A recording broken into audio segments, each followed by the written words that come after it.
साथियों नमस्कार, मैं हरीशचंद्र कुशवाहा और आप देख रहे हैं बिल्लू बादशाह न्यूज। साथियों, क्या मध्य प्रदेश में सरकारी संस्थानों का भगवाकरण हो रहा है? क्या वे आरएसएस के अधीन होते जा रहे हैं? क्या उनमें आरएसएस के पदाधिकारियों को बैठाया जाता रहा है? ये सवाल लंबे समय से पूरे देश भर में गूंज रहा है और खासकर से जो कांग्रेस के नेता हैं राहुल गांधी, वे खुलेआम मंचों से इस प्रकार के आरोप लगा रहे हैं और सबूत भी दे रहे हैं। जब हमने इस पर पड़ताल की तो ग्वालियर में जीवाजी विश्वविद्यालय A++ है।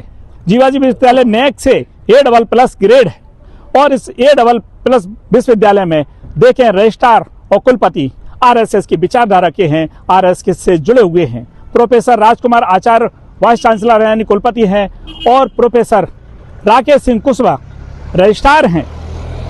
दोनों ही आरएसएस से जुड़े हुए हैं और जीवाजी विश्वविद्यालय के इतिहास में एक बड़ा घटनाक्रम 22 सितंबर को होने जा रहा है, जब इसका दीक्षांत समारोह होगा। और दीक्षांत समारोह में दीक्षांत भाषण कौन देगा? कोई शिक्षाविद नहीं, किसी सरकारी कॉलेज का प्रोफेसर प्राचार्य नहीं, कोई बड़े संस्थान का प्रोफेसर प्राचार्य नहीं, कोई नामचीन शिक्षाविद नहीं, बल्कि आरएसएस की जो शाखा है विद्या भारती, उसके जो राष्ट्रीय उपाध्यक्ष हैं अवनीश भटनागर, वे इसे दीक्षांत भाषण देंगे और छात्रों को दीक्षांत समारोह में उपाधियां बांटेंगे। अब साथियों, हम बता दें कि जो जीवाजी विश्वविद्यालय में फर्जीवाड़े में कुलपति प्रोफेसर अविनाश तिवारी को बर्खास्त कर दिया गया था। धारा 52 लग गई है और धारा 52 लगने पर नरसिंहपुर के करेली में सरकारी कॉलेज है, उस कॉलेज के प्रोफेसर राजकुमार आचार्य को यहाँ अस्थायी रूप से वाइस चांसलर बना दिया है जो आरएसएस के हैं। और यहाँ से जो रजिस्ट्रार अरुण चौहान को यहाँ से हटा दिया गया था उसी सिलसिले में, फर्जीवाड़े के सिलसिले में, और उनके जगह उनके स्थान पर प्रोफेसर राकेश सिंह कुशवाहा को लाया गया है। और राकेश सिंह कुशवाहा, यहाँ हम बता दें कि वे भी पूरी तरह से आरएसएस की विचारधारा से जुड़े ही नहीं हैं, बल्कि यहाँ एक जो माधव कॉलेज संचालित होता है, पीजीबी कॉलेज संचालित होता है, उस संचालन समिति में राकेश सिंह कुशवाहा और वो मध्य भारत शिक्षा समिति है, और मध्य भारत शिक्षा समिति में राकेश सिंह कुशवाहा एक पदाधिकारी हैं, यानी आरएसएस से जुड़े हुए हैं। अब देखें तो आरएसएस से जुड़े हुए पूरे पदाधिकारी यहाँ हैं। अटल बिहारी वाजपेयी सभागार में यह आयोजन होगा। और इस दीक्षांत समारोह की एक और सबसे बड़ी बात कि दीक्षांत समारोह की अध्यक्षता तो राज्यपाल श्री मंगूभाई पटेल करेंगे, लेकिन इस कार्यक्रम में मुख्यमंत्री नहीं है, और मुख्यमंत्री छोड़िए जो उच्च शिक्षा मंत्री हैं वे भी इस कार्यक्रम में नहीं है। अंदाजा लगा सकते हैं कि आखिर इसमें कौन अतिथि है और किस अतिथि को किस तरीके से यहाँ बुलाया गया है।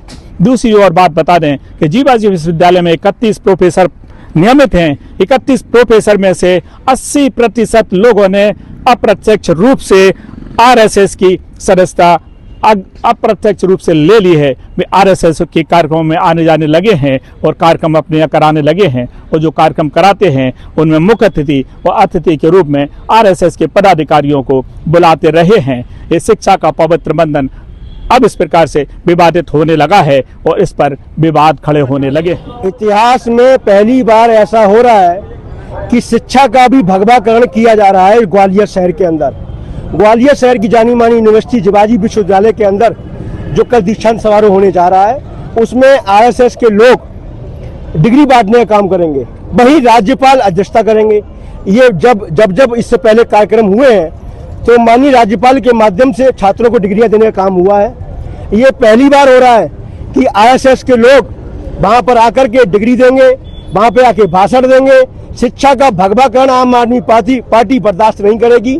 निश्चित रूप से ये मानिए कि पूरे के पूरे शिक्षा तंत्र को कब्जा करने का प्रयास भारतीय जनता पार्टी और आरएसएस के लोग मिलकर के कर रहे हैं। बदहाल व्यवस्था जो आप देख रहे हैं कि पूरे जीवाजी विश्वविद्यालय में जो भ्रष्टाचार हुआ, उसमें किसी भी दोषी अधिकारी कर्मचारी के खिलाफ कोई मुकदमा कायम नहीं हुआ, मगर आज जो भगवाकरण हो रहा है ये इस बात का संदेश है कि आरएसएस पूर्ण रूप से हर विभाग के अंदर, हर डिपार्टमेंट के अंदर काबिज हो चुका है। लोकतंत्र के अंदर ये तानाशाही व्यवस्था को लागू करने के लिए ये लोग अपने अपने लोगों को जगह जगह पदस्थ करने का काम कर रहे हैं। अब इस पूरे मामले में देखें तो एक है तो सेफ है जो भाजपा का नारा है, और एक है तो सेफ है कांग्रेस एक और भाजपा एक। कांग्रेस भाजपा दोनों एक हैं, इसलिए एक हैं क्योंकि इतना बड़ा मामला है।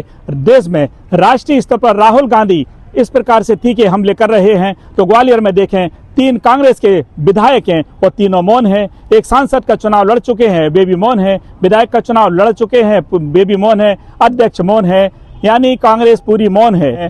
अब पूरी कहानी आप समझ चुके होंगे।